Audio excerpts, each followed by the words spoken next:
रामलीला मैदान की बहुप्रतीक्षित रैली का वक्त अब धीरे धीरे नजदीक आ रहा है। 11 बजे ये रैली शुरू होगी, लेकिन माना जा रहा है कि प्रधानमंत्री दोपहर 12 बजे के बाद ही वहां पर आएंगे। कई तस्वीरों के जरिए जरा हम आपको जतलाने दिखलाने की कोशिश कर रहे हैं कि किस तरीके से इस पूरी रैली की तैयारी है। स्टेज जबरदस्त, 40 फीट लंबाई चौड़ाई इसकी जो है 40 फीट की है।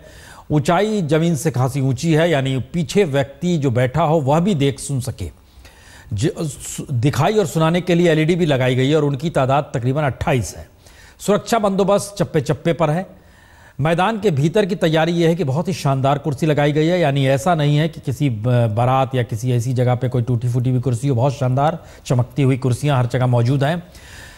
लाल रंग की बजरी डाली गई है जो कि कारपेट की तरह नजर आ रही है। अगर आप कैमरे से देखें, वहां पहुंचेंगे तो वो बजरी जरूर लगेगी, लेकिन बड़ी खूबसूरती के साथ पूरे रामलीला मैदान को सजाया गया है। यहां पर लाने के लिए जो अलग अलग विधानसभा, दिल्ली में 70 विधानसभा है, उस लिहाज से अगर जरा समझने की कोशिश करें तो एवरेज बस जो है वो 25 बस हर 25 उसमें तकरीबन हर कॉन्स्टिट्यूंसी से बसें आएगी। इसका मतलब ये हो गया कि बड़ी तादाद में 2000 के तकरीब बसें, ट्रैक्टर से भी लोग आएंगे और ख़ास तौर से जो दिल्ली के जो ग्रामीण इलाके हैं, जो कि सुदूर ख़ास तौर से जो सीमा से सटे हुए इलाके हैं, वो हरियाणा और उत्तर प्रदेश में आप कह सकते हैं जो सटे हुए इलाके हैं, कुछ गांव हैं, वहाँ से भी लोग को लाने की पूरी तैयारी की जा रही है। लोग खुद भी आ रहे हैं और इन सब के बीच रामलीला मैदान, ये हम बतला दें कि जो दर्शक दिल्ली के बाहर के हैं या जिन्होंने नहीं समझा देखा, ये दरअसल एक ऐसा रास्ता है जो कि पुरानी दिल्ली, जहां पे दिल्ली गेट मौजूद था, वहां पर ये रामलीला मैदान है और उसके बाद वर्ल्ड सिटी शुरू हो जाती है पुरानी दिल्ली की।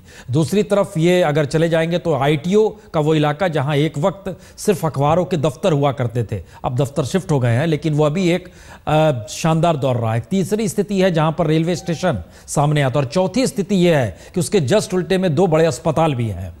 तो ये सारी स्थितियों के बीच रामलीला मैदान है और रामलीला मैदान में जाहिर है आज चूंकि छुट्टी का दिन भी है शनिवार के लिहाज से समझे, लेकिन जो कुछ भी है उस पूरे इलाके में आवाजाही के लिए पुलिस ने खास बंदोबस्त किए हैं कि लोगों को परेशानी ना हो। लेकिन जो स्थिति नजर आ रही है, खुद संबित पात्रा हमसे बतला रहे थे, बड़ा मुश्किल है और इतनी बड़ी तादाद में लोग लगातार पहुंच रहे हैं तो भीड़ भड़क्का खूब है। लेकिन उम्मीद और आस है कैसी? अंजना जरा बात कीजिए, आपके साथ सतीश उपाध्याय है। चूंकि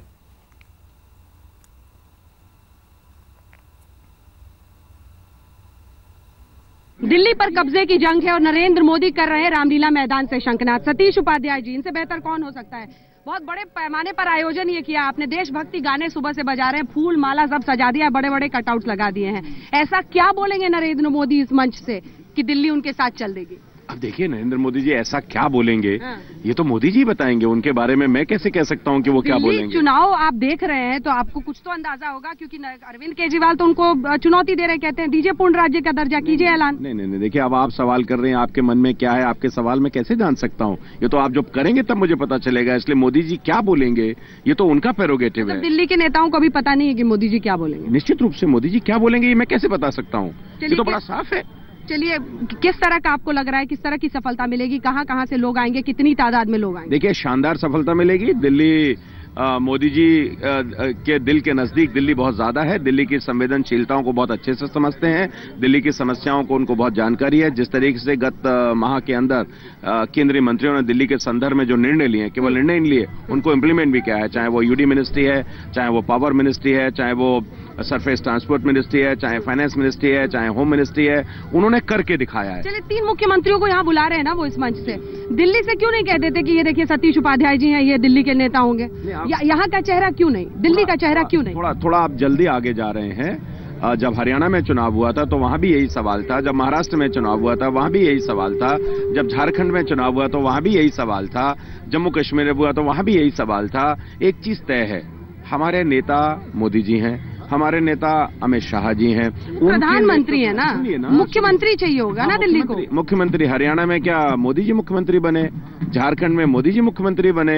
क्या महाराष्ट्र में मोदी जी मुख्यमंत्री बने? चेहरा, मुद्दा, खजाना सब मोदी। मेरी बात समझ लीजिएगा। नहीं, हमको तो गर्व है इस पर, हमें गर्व है, we are proud of it.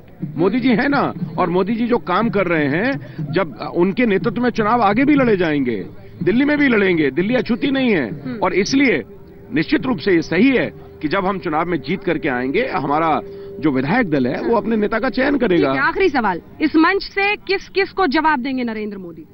नहीं, उनको जवाब थोड़ी देना, वो तो देश के लिए राजनीतिक प्रतिद्वंदियों को जवाब नहीं देंगे। नहीं, उनको जवाब देने की जरूरत नहीं है। वो तो लोगों के लिए जो काम कर रहे हैं, जो उनका विजन है देश को बढ़ाने का, उसमें दिल्ली भी एक है। लगातार उस तरीके से वो देश में जिस तरीके से काम कर रहे हैं, देश की जनता का जो ट्रस्ट है वो उनको पर सबसे ज्यादा है। और एक बात समझ लीजिए कि मोदी जी कभी किसी के विश्वास को तोड़ते नहीं है, और मोदी जी ने पूरे देश में जो विश्वास लिया है वो विश्वास लगातार बढ़ रहा है। चारों राज्यों के परिणाम उस बात का प्रमाण है, और दिल्ली में भी चुनाव होगा तो निश्चित रूप से वो परिणाम आपके सामने आएगा। आखिरी सवाल, अरविंद केजरीवाल को इस मंच से जवाब देना जरूरी नहीं है मोदी के लिए? नहीं, कोई जरूरी नहीं है। कहाँ अरविंद केजरीवाल और कहाँ मोदी जी, कोई मैच ही नहीं है, कोई लेना देना नहीं। जो यू टर्न वाले, झूठ बोलने वाले, बच्चों की कसम खाने वाले, भ्रष्टाचारियों के साथ सरकार बनाने वाले, कोई मैच है क्या? और कहां देश में, पूरे देश के अंदर, अंतर्राष्ट्रीय स्तर पर पूरे देश के गौरव को बढ़ाने वाले? There is no comparison at all. कोई तुलना ही नहीं। बहुत बहुत शुक्रिया। सतीश उपाध्याय हमारे साथ मौजूद है, जिनका ये कहना है कि चेहरा भी मुद्दा भी मोदी अगर हैं तो हमें विश्वास है, और यह आत्मविश्वास बीजेपी का जो इस रूप में झलकता हुआ। कैमरामैन प्रवीर विश्वास के साथ अंजना ओम कश्यप, दिल्ली आज तक। सतीश उपाध्याय ने जवाब दिया नहीं, लेकिन प्रधानमंत्री मोदी प्रधानमंत्री बनने से पहले भी जब चुनाव प्रचार करते थे तो निशाने पर तो लेते थे। याद कीजिए, हमारे साथ चूंकि संबित पात्रा जी भी जुड़ चुके हैं और स्टूडियो में हमारे साथ संजय जी भी जुड़ चुके हैं जो कि सफोलॉजिस्ट। हम इनसे भी जरा जानने की कोशिश करेंगे कि कौन से इशू उठेंगे, किन इशू से बीजेपी के पक्ष में स्थिति बन सकती है जिसका जिक्र आज होना चाहिए। लेकिन संबित पात्रा जी, एक सवाल हमारी संवाददाता ने वहां पर पूछा उपाध्याय जी से कि किसके निशाने पर लेंगे, उन्होंने जवाब नहीं दिया। लेकिन हमें याद है माँ बेटे दामाद की सरकार दिल्ली चुनाव को लेकर, झारखंड और कश्मीर में लेकर बाप बेटे की सरकार, करप्ट पार्टी के तौर पर एनसीपी और वसूली करने वाले को लेकर शिवसेना को निशाने पर लिया गया था महाराष्ट्र में, और हुड्डा को भी लिया गया था दामाद के मद्देनजर हरियाणा के चुनाव में। दिल्ली में निशाने पर क्या वाकई किसी को नहीं लिया जाएगा या लिया जाएगा? देखिए, मैंने आपको थोड़ी देर पहले कहा था, वैसे सतीश जी ने बिल्कुल सही कहा कि प्रधानमंत्री क्या बोलेंगे, मोदी जी क्या बोलेंगे, वो उनका प्रेरोगेटिव है। निशाने पे लेंगे नहीं लेंगे ये थोड़े समय के बाद मालूम पड़ेगा। मगर आज मोटा मोटी, अभी मैं आपको सुन रहा था थोड़ी देर पहले, आप रामलीला मैदान का बहुत अच्छा एक विवरण दे रहे थे। मगर आपको मैं याद दिलाऊं, यही रामलीला मैदान ने बहुत महत्वपूर्ण चीजें होते हुए देखी हैं। इसी रामलीला मैदान में अरविंद केजरीवाल जी ने एक नाटकीय ढंग से शपथ ग्रहण समारोह में भाग लिया था और वो मुख्यमंत्री घोषित हुए थे इसी रामलीला मैदान से। किस प्रकार से वो एक मेट्रो में आए गाजियाबाद से, और किस प्रकार से मेट्रो में आने के पश्चात एक ब्लू रंग की कार गाड़ी में यहाँ आते हैं और पूरी व्यवस्था को खराब कर जाते हैं। उसके बाद वो घर भी ले लेते हैं, गाड़ी भी ले लेते हैं, सुरक्षा भी ले लेते हैं। आज इसी रामलीला मैदान से हम लड़ेंगे ड्रामा के खिलाफ कि आपको ड्रामा चाहिए या डेवलपमेंट चाहिए। आपको एक तरह से वैसी राजनीति चाहिए जिसमें केवल धरना प्रदर्शन हो, या आपको ऐसी राजनीति चाहिए जो शांत हो, जो शिष्ट हो और जो काम करता हो लोगों का। मुझे लगता है आज का ये मेन बिंदु यही है कि लोगों को चुनना है एक अच्छी सरकार, या लोगों को चुनना है एक ऐसी सरकार या एक ऐसा व्यक्ति जिसके पास संगठन नहीं है, जिसको हम आम आदमी पार्टी कहते हैं। वो दरअसल 4 आदमी पार्टी है, 4 आदमियों के महत्वाकांक्षाओं की कहानी है। अगर वाकई ये दिल्ली को अपना लेते, वाकई दिल्ली के लोगों के लिए इतना अच्छा सोच रहे थे, तो इतनी जल्दी क्या थी वाराणसी जाकर प्रधानमंत्री बनने की इच्छा को जाहिर करना। अगर मैं जुमले में कहूं तो यही कहूंगा, आज दिल्ली की जनता देख रही है, एक व्यक्ति जो वाराणसी जाके गंगा में डूबा था, यमुना में निकलने का प्रयास कर रहा है, वो नहीं हो पाएगा। और दूसरा व्यक्ति जो वाराणसी गया था, वाराणसी का हो गया और पूरे देश को वहां से विकास का, डेवलपमेंट का संदेश दे रहा है। चलिए, इसका दूसरा पक्ष एक संबित पात्रा जी, लाल बहादुर शास्त्री रामलीला मैदान में आए थे। जो टीन के डब्बे होते हैं उसको लगा के एक मंच तैयार किया गया था जहां से जय जवान जय किसान का नारा दिया गया था। जेपी इस रामलीला मैदान में आए थे। उस वक्त बीजेपी, उसमें जनसंघ थी, सब साथ खड़े हो गए थे। उन्होंने इनकार कर दिया था कोई मंच नहीं बनेगा। जेपी ने यहाँ पर कोई मंच नहीं बनाया था। और आपने ठीक कहा, एक ड्रामा हम लोगों ने भी देखा जिसमें तकरीबन 14.5 लाख आरटीआई के जरिए निकला था कि अरविंद केजरीवाल ने 14.5 लाख रुपए खर्च किए जब वो सीएम बने थे और यहाँ पर शपथ ली थी। लेकिन लोगों के जहन में एक सवाल तो है ना कि इतनी भव्यता रामलीला मैदान में आज जो नजर आ रही है, इसका भी जवाब दिया जाना चाहिए ना? नहीं, जवाब तो अकाउंटेबिलिटी होता है। क्या ये भव्यता, क्या ये खर्चे, मैंने अभी तक अंदर देखा नहीं है किस प्रकार का व्यवस्था है, मगर जो भी व्यवस्था है, क्या ये अनअकाउंटेड हो रहा है या अकाउंटेड हो रहा है? अगर अकाउंटेड हो रहा है तो कोई गड़बड़ी नहीं है।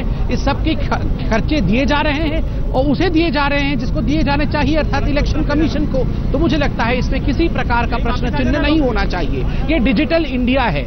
जो लाल बहादुर शास्त्री जी के समय था, जो जेपी जी के समय था, वो सर माथे है, वो बहुत बड़ा आंदोलन था। यह भी आंदोलन है, ये वह उस समय मिडिवल इंडिया का आंदोलन था, यह इस समय मॉडर्न इंडिया का आंदोलन है।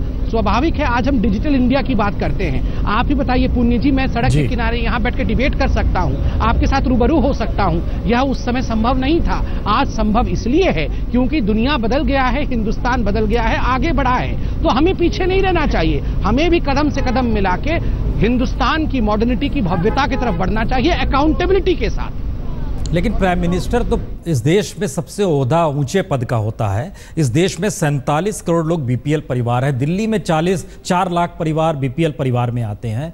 हमारा सवाल सिर्फ इतना है कि एक वक्त तो यह भी कहा गया था रोटी ना मिले तो ब्रेड खा लीजिए, फ्रेंच रेवोल्यूशन से ठीक पहले। सवाल खाली यह है कि आपका नजरिया क्या है। अकाउंटेड और अनअकाउंटेड मनी की बात नहीं है, नजरिया क्या होगा दिल्ली को लेकर, इसलिए हम ये जानना चाह रहे हैं वो क्या कहेंगे।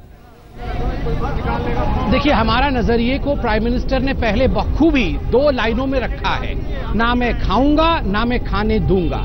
और जितने भी हमारे चीफ मिनिस्टर्स हैं वो इसी लाइन पे चलते हैं कि किसी भी कीमत पे भ्रष्टाचार नहीं होना चाहिए। दिल्ली हिंदुस्तान का दिल है, मगर फिर भी दिल्ली बढ़ नहीं पाया आगे। जितने प्रपोर्शन से दिल्ली में अच्छाई होनी चाहिए थी, डेवलपमेंट होना चाहिए था, अनऑथोराइज्ड कॉलोनी में डेवलपमेंट होना चाहिए था, वो सब क्यों नहीं हो पाया? वो इसलिए नहीं हो पाया क्योंकि भ्रष्टाचार इतने बड़े रूप में कलंकित कर रहा है दिल्ली के प्रशासन को कि उसको रोकने की आवश्यकता है। और उसका मूल मंत्र है ना मैं खाऊंगा ना मैं खाने दूंगा। दोबारा ग्राउंड जीरो पर ले चलते हैं। अंजना हमारे संवाददाता वहां पर मौजूद है। अंजना, बार बार संकेत तो बहुत साफ है कि रामलीला के केंद्र में प्राइम मिनिस्टर मोदी का भाषण आकर टिक गया है और वो क्या कहेंगे क्या नहीं कहेंगे इसको कयास हम लोग चाहे लगा रहे हों, लेकिन कोई भी नेता बताने की स्थिति में नहीं है या बोलना नहीं चाहता है कि प्रधानमंत्री क्या कहेंगे। अब सवाल एक दूसरा है, दिल्ली की जनता क्या सुनना चाहती है? या जनता सुनने आएगी वो जनता होगी या सिर्फ पार्टी से जुड़े कार्यकर्ताओं का हुजूम होगा या जो भी होगा, वो लोग क्या सुनना चाहते हैं? ये बहुत महत्वपूर्ण सवाल है प्रसून, क्योंकि मैं इन तस्वीरों के जरिए आपको इसका जवाब देने की कोशिश करती हूँ। कुर्सियां लगाई गई हैं। इससे पहले जब भी हम आते थे, चाहे इस तरह की रैलियां होती हैं, तो इस तरह से सजाकर कुर्सियों को इस तरह से आगे, और ये सिर्फ एक मंच के लिए नहीं है, ये बिल्कुल आधे से भी ज्यादा मैदान तक कुर्सियां ही लगी हैं। उसके बाद कॉर्डन ऑफ कर दिया गया है बीजेपी के झंडों से। तो ज्यादा ऐसा ही प्रतीत होता है कि कार्यकर्ता ही ज्यादातर हिस्सों में बैठेंगे, ऐसा अभी कहा जा सकता है। टोपी पहने हुए हैं, झंडे हाथ में है लोगों के यहाँ पर। लेकिन इसी के साथ ये हिस्सा हमने आपको दिखा दिया, ढोल नगाड़े, बीजेपी की खूब यहाँ आवाजें हो रही थी। अब जरा मंच आपको दिखाते हैं कि मंच भी बहुत कुछ कह रहा है आज प्रसून। सबसे पहले श्यामा प्रसाद मुखर्जी की तस्वीर है, उसके बाद दीनदयाल उपाध्याय की तस्वीर है, उसके बाद वाजपेयी जी की तस्वीर है, और फिर लालकृष्ण आडवाणी की तस्वीर है। और सामने एक बड़ा सा रंगोली है जिस पर रंगोली के जरिए बीजेपी लिखा हुआ है और कमल खिल रहा है। वाजपेयी जी का पुराना भाषण याद आता है कि कीचड़ में कमल खिलेगा, धूप निकलेगी, बादल छटेंगे। डॉक्टर हर्षवर्धन अब मंच पर दिखाई दे रहे हैं, डॉक्टर हर्षवर्धन मंच पर मौजूद हैं। प्रभात झा भी पीछे दिखाई दे रहे हैं, और भी कुछ नेता भी, जगदीश मुखी भी दिखाई दे रहे हैं। लेकिन वाकई जैसा कि सतीश उपाध्याय भी कह रहे थे, इन लोगों को शायद भनक तक नहीं है दिल्ली के नेताओं को कि आज प्रधानमंत्री नरेंद्र मोदी इस मंच से जब बोलेंगे तो दिल्ली के लिए क्या वाकई वो पिटारा खोलेंगे। दिल्ली की जनता का आपने जिक्र किया था, तो कहना जरूरी है कि अगर पूर्ण राज्य का दर्जा सवाल आता है तो सिर्फ ये राज्य का दर्जा देने वाली बात नहीं है। ये सवाल है कि आपके पास जो मुख्य जो अधिकार होने चाहिए, आप अपना कानून नहीं बना सकते, केंद्र के पास जाना पड़ता है। डीडीए, पूरी जमीन कहने को तो डीडीए के आपके पास है, लेकिन डीडीए जो कि डेवलप करती है उसे वो केंद्र के नीचे है। तो इस तरह से कुल मिला दिल्ली पुलिस आपके पास नहीं है। तो एक राज्य होते हुए भी दिल्ली जो है और दिल्ली की जनता है वो किस तरह की परेशानियों से गुजरती है। तो डी फैक्टो ये नहीं बच सकते बीजेपी के नेता कहने से, ये डी फैक्टो उन्हीं की सरकार चल रही है दिल्ली में, अगर एलजी का शासन यहां पर चल रहा है तो। लेकिन दिल्ली की जनता ये उम्मीद जरूर रखेगी कि अगर लोकसभा में जबरदस्त लहर रही और दिल्ली ने भी लोकसभा में जबरदस्त साथ नरेंद्र मोदी का दिया है, तो वो कुछ ऐसा बोले जिसमें उन्हें कुछ दिखे आगे के लिए तस्वीर, और तभी शायद वो साथ जुड़ने को, क्योंकि चलो चले मोदी के साथ सिर्फ अभी बोर्ड्स पर दिखाई दे रहा है, जनता का रुख बहुत महत्वपूर्ण होगा।